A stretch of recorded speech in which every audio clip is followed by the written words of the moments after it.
Bismillahirrahmanirrahim. Welcome to our channel Botany Zoom. Myself Zurar Ahmed, and today our topic is plant biodiversity. In this topic we will discuss the definition, the importance, examples and the threats to the biodiversity. So let's move to the first slide. सबसे पहले हम देखते हैं कि biodiversity होती क्या है। Biodiversity एक टर्म है जो डिस्क्राइब करती है लिविंग ऑर्गेनिज्म को इन अ सिंगल इकोसिस्टम और habitat including their numbers and diversity of species and environmental aspects such as temperature, oxygen, carbon dioxide and climate. Biodiversity एक टर्म है जो डिस्क्राइब करती है लिविंग ऑर्गेनिज्म को जो कि एक ही इकोसिस्टम या फिर एक ही हैबिटेट में पाए जाते हैं, including their numbers, their living and non living aspects. Okay, इसमें जो कार्बन डाइऑक्साइड, ऑक्सीजन, टेम्परेचर वगैरह हैं ये सब नॉन लिविंग हैं। और जो उसकी डाइवर्सिटी है, diversity means the types of organism और स्पीशीज़। ठीक है, बायोडाइवर्सिटी जो है वो ग्लोबली भी मेजर की जा सकती है या फिर हम उसको स्मॉल सेटिंग में किसी स्मॉल एरिया के लिए भी चेक कर सकते हैं, लाइक दैट अ पॉन्ड और रिवर और a forest. Okay, now we will move to the importance of biodiversity. Biodiversity के बगैर लाइफ जो है वो इम्पॉसिबल है। उसके बगैर प्लेनेट अर्थ जो है वो उस पे जो लाइफ है वो ख़तरे में आ जाती है।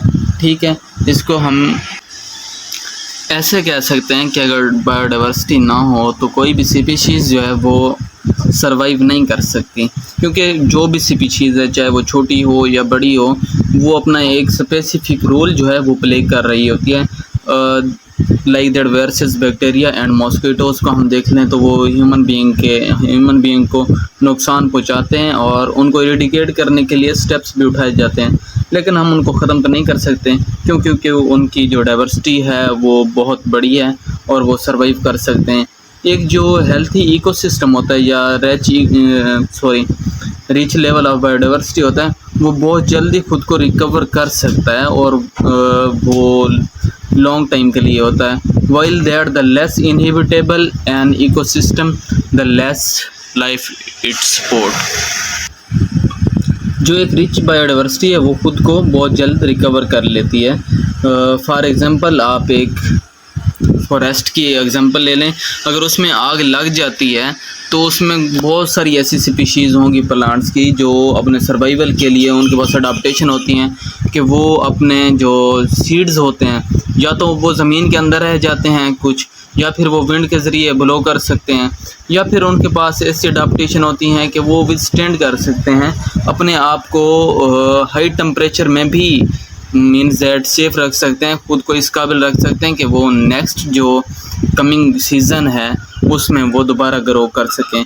ठीक है, तो जो एक हेल्थी इकोसिस्टम होता है या हेल्थी बायोडाइवर्सिटी होती है उसमें जो रिकवरी के चांसेस होते हैं वो ज़्यादा होते हैं और वो जो रिकवरी होती है वो बहुत तेज़ होती है।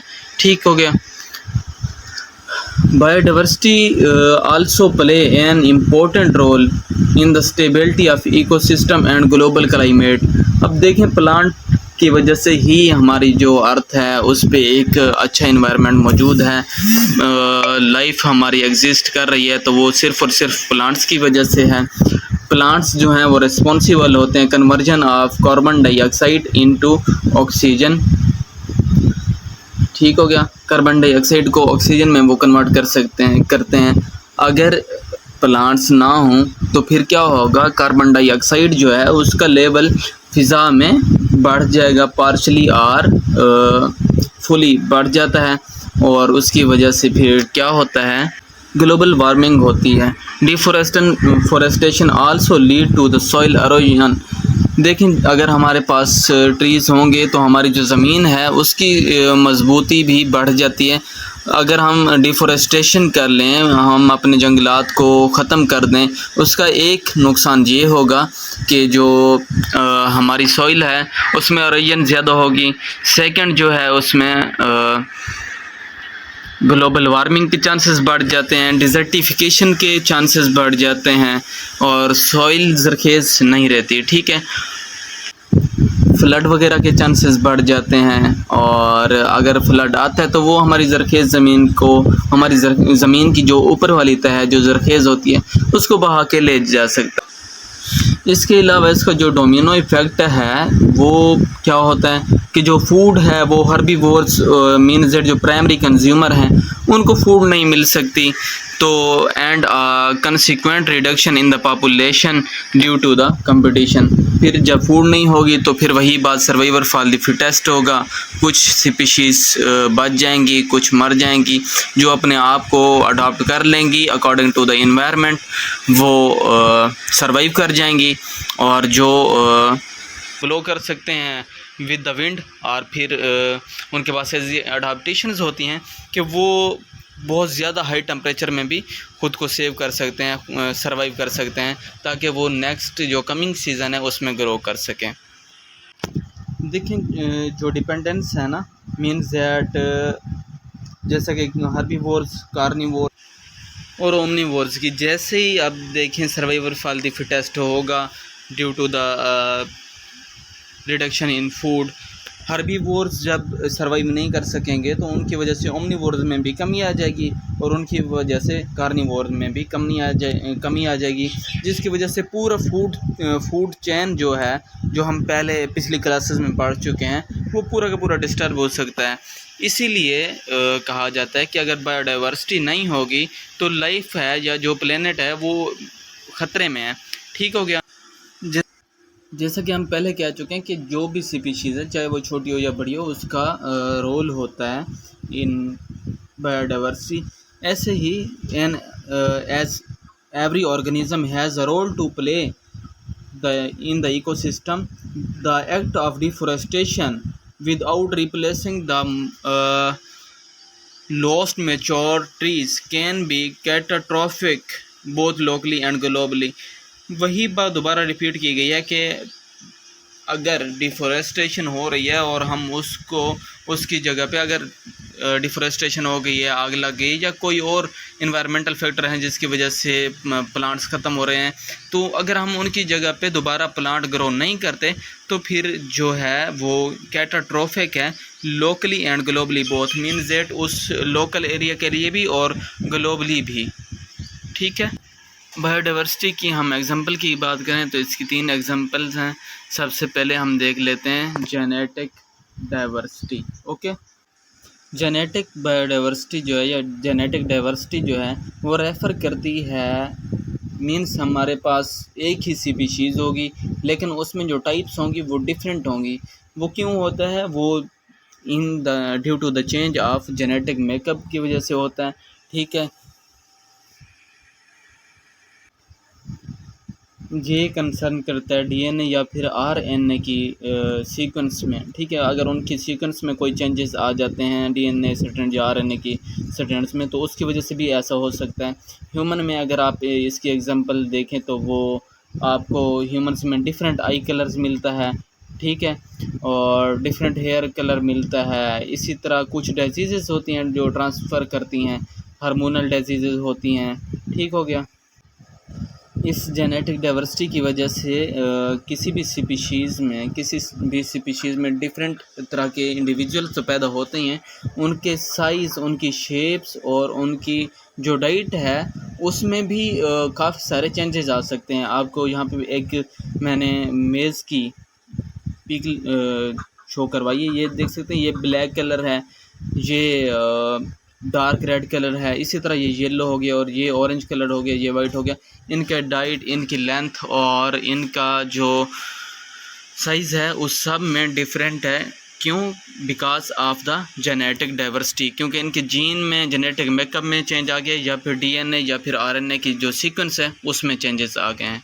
ओके, नेक्स्ट हमारे पास है स्पीशीज़ डाइवर्सिटी। स्पीशीज़ डाइवर्सिटी में हम देखते हैं कि हमारे पास अगर कोई एक स्पीशीज़ है इन इकोसिस्टम, तो उसमें देखें एक इकोसिस्टम होता है, उसमें डिफरेंट टाइप्स की स्पीशीज़ होती हैं, तो हम किसी एक को कंसिडर कर लेते हैं या 2 को कंसिडर कर लेते हैं कि उनके जो नंबर है इंडिविजुअल्स का स्पीशीज़ का वो कितना है और वो सेपरेट कैसे हो सकते हैं। इसमें हम एक टर्म स्पीशीज़ रिचनेस यूज़ करते हैं। स्पीशीज़ रिचनेस की जब हम बात करते हैं तो उसमें हम डिस्ट्रीब्यूशन की बात नहीं करेंगे, उसमें सिर्फ़ और सिर्फ हम number of species in an ecosystem को ही देखेंगे। Okay, the last one is ecosystem diversity.